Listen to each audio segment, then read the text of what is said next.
ఇప్పుడే జీ5 app download చేయండి. చూడండి మీ ఫేవరెట్ టీవీ షోస్ ఎప్పుడైనా ఎక్కడైనా. ఇక మనందరం కూడా ఫిట్నెస్ కోసమే యోగాసనాలు వేయాలి అని అనుకుంటూ ఉంటాం. కానీ మానసిక ఆరోగ్యానికి కూడా మానసిక ఫిట్నెస్ కూడా బాగా ఉపయోగపడుతున్నాయి. కాబట్టి ఫోకస్ మరియు కాన్సన్ట్రేషన్ పెంచుకోవాలనుకుంటే పిల్లలు పెద్దవాళ్ళు కూడా ఎలాంటి యోగాసనాలు వేయాలో ఈ రోజు డాక్టర్ గారిని అడుగుదాం. డాక్టర్ గారు, మరి మనం వేసే యోగాసనాల వల్ల ఫోకస్ అండ్ కాన్సన్ట్రేషన్ పెరిగే వీలేమన్నా ఉంటుందా? ఉంటే గనక ఆ ఆసనాలు ఏంటో కూడా చూపిస్తారా? శరీరం ఎక్కడుందో మనసు అక్కడ ఉంటే దాన్ని యోగం అంటారు. శరీరం ఒక చోట ఉండి మనసు వేరే చోట ఉంటే దాన్ని వియోగం అంటారు.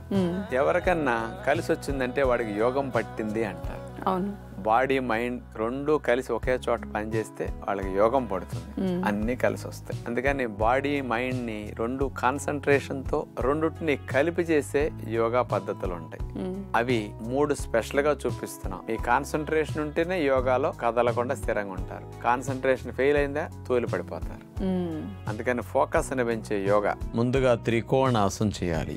2 కాళ్లను బాగా దూరంగా జరిపి 2 చేతుల్ని గాలి పీలుస్తూ పైకి లేపి భుజాలకు సమాంతరంగా చాపేసి ఉంచాలి. ఆ తర్వాత కుడివైపుకు వంగాలి. గాలిని వదిలేస్తూ వంగుతాం. కుడి చేతిని కుడి పాదం దగ్గర ఆనిచ్చేస్తాం. ఎడమ చేతిని పైకి లేపుతాం. మెడని నడుముని ఎడమ చేతి వైపుకి తిప్పి అట్లా చూస్తాం. అలా ట్విస్టింగ్ చేసి త్రికోణాసనం చేసిన తర్వాత పైన పెట్టిన చేతిని మళ్ళా కుడి పాదం వరకు తీసుకొచ్చేసేసి తలని మోకాళ్ళకు ఆనిచ్చేసేసి 2 చేతుల్ని వీపి వెనకాలకు తీసుకెళ్లి నమస్కార ముద్రలు అట్లా పెట్టేసేయాలి. ఆ తర్వాత వీరభద్రాసనం చేస్తాం. కుడి కాలుని అట్లా మడుస్తాం. ఎడం కాలుని స్ట్రైట్ గా అట్లా చాపేసి 2 చేతుల్ని పైకి లేపి నమస్కార ముద్రలు పెట్టి అట్లా చాపి నడుముని మెడని వెనక విరిచి అట్లా ఉంటాం.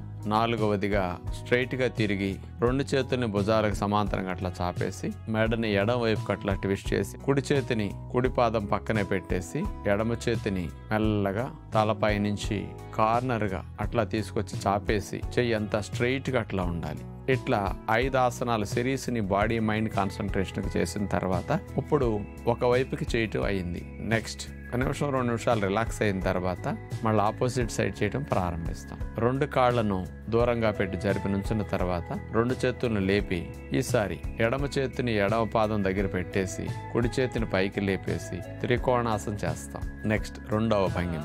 కుడి చేతిని ఎడమ పాదం దగ్గర అట్లా ఆనిచ్చేసి 2 చేతులు అట్లా పెట్టేస్తాం. తలని మోకాళ్ళకు ఆనిచ్చేసేసి అలా ఉంటాం. ఆ తర్వాత చేతులు వెనక్కి పెట్టి నమస్కార ముద్రలో పెడతాం.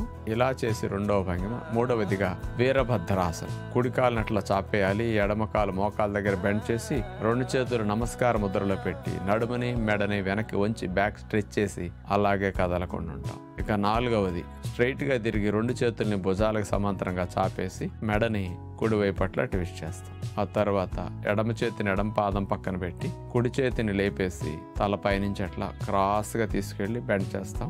ఈ 5 భంగిమలు ఒకదాని తర్వాత ఒకటి చేయగలిగితే ఫ్లెక్సిబిలిటీ బాగా పెరుగుతుంది.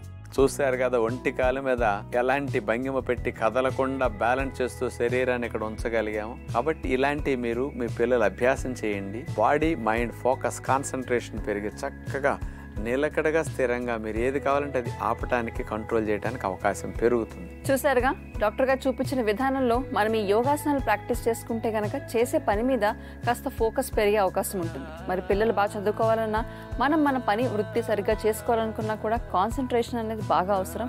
మెమరీ పవర్ కూడా పెరిగే అవకాశాలు ఉంటాయి. కాబట్టి ఈ ఆసనాలని ఖచ్చితంగా ప్రాక్టీస్ చేసుకోండి. జీ5 యాప్ డౌన్లోడ్ చేసి అన్ని ఎపిసోడ్స్ పూర్తి ఉచితంగా చూడండి.